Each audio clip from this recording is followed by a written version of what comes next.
Almost మనము 1 year back మనము ఇదే రైస్లో మనము అప్పుడే అక్కడక్కడ వస్తున్న పాల కంకులు చూసాం కదండి. ఇదంతా కూడా ఇప్పుడు ఎండిపోయిన కంకులు, అంటే రెడీగా మనకి హార్వెస్ట్ రెడీగా ఉన్న దేశవాళీ యొక్క వరి అండి. చూడండి ఎంత క్వాలిటీ ఉందో, దేశవాళీ వరి చూడండి ఎంత క్వాలిటీగా ఉందో. ఆల్మోస్ట్ మనము 1 ఎకర్ వేసామని చెప్పేసాను కదా కదండి. ఈ 1 ఎకర్ అంతా కూడా మనకి దేశవాళీ వరి అంతా కూడా చక్కగా మనకి రెడీ అయిపోయిందండి. ఇదంతా కూడా ఇప్పుడు మనము మిల్లు పట్టించేసి మనము మిల్లు కూడా ఏంటంటే పాలిష్ చేయకుండా ఓన్లీ దీనిపైన వరి పొట్టును తీసేసి మనము టీఎస్ఆర్టీసీ, ఏపీఎస్ఆర్టీసీ కార్గో ద్వారా మనము వీటన్నిటిని కూడా ఎవరికైతే ప్రకృతి వ్యవసాయం చేసిన వరి బియ్యము, అదేవిధంగా ఎవరికైతే రైస్ కావాలనుకుంటారో వారికి మనం చక్కగా సప్లై చేస్తామండి. ఆల్మోస్ట్ మనము రొటీన్ లైఫ్లో ఎక్కువ తీసుకున్న రైస్.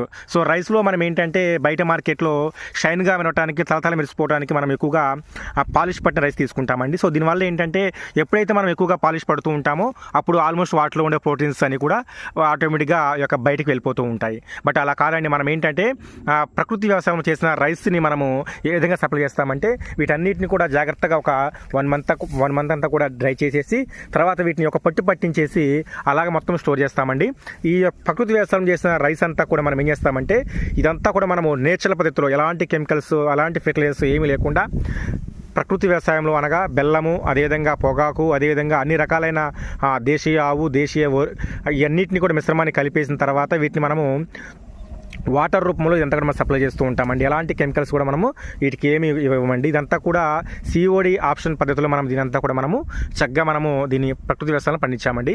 ఎవరికైతే ఈ యొక్క ప్రకృతి వ్యవసాయంలో మాకు కూడా ఒకసారి మేము ట్రై చేస్తామండి, మేము కూడా ఒకసారి ఈ యొక్క రైస్ మేము కూడా చూస్తామని చెప్పేసి అని ఎవరికైతే ఇంట్రెస్ట్ ఉందో చక్కగా వాట్సాప్లో మీకు ఆర్డర్ పెట్టేసుకోండి.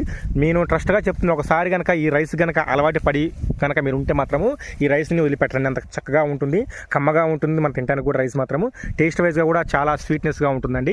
సో పాలిష్ పట్టిన రైస్కి దీనికి కూడా ఎలాంటి సంబంధం కూడా లేదండి. పాలిష్ పట్టిన రైస్ తినడం వల్ల మనకు ఓన్లీ పొట్ట నిండుగా ఉంటుంది, కానీ దానివల్ల ఎలాంటి ప్రోటీన్స్ కానీ విటమిన్స్ కానీ మన బాడీకి అందవండి. బట్ ఇలాంటి ముడి బియ్యము పట్టడం వల్ల, ముడి బియ్యం తినడం వల్ల, అదేవిధంగా సేంద్రీయ వ్యవసాయంలో తయారు చేసిన ఈ యొక్క రైస్ తినడం వల్ల మన బాడీకి మంచి ఇమ్యూనిటీ వస్తూ ఉంటుంది.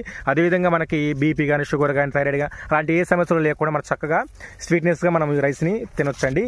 ఎవరికైతే ఈ యొక్క ప్రకృతి వ్యవసాయంలో పండించిన రైస్ కావాలనుకుంటున్నారో వారు చక్కగా ఆర్డర్ పెట్టేసుకోండి.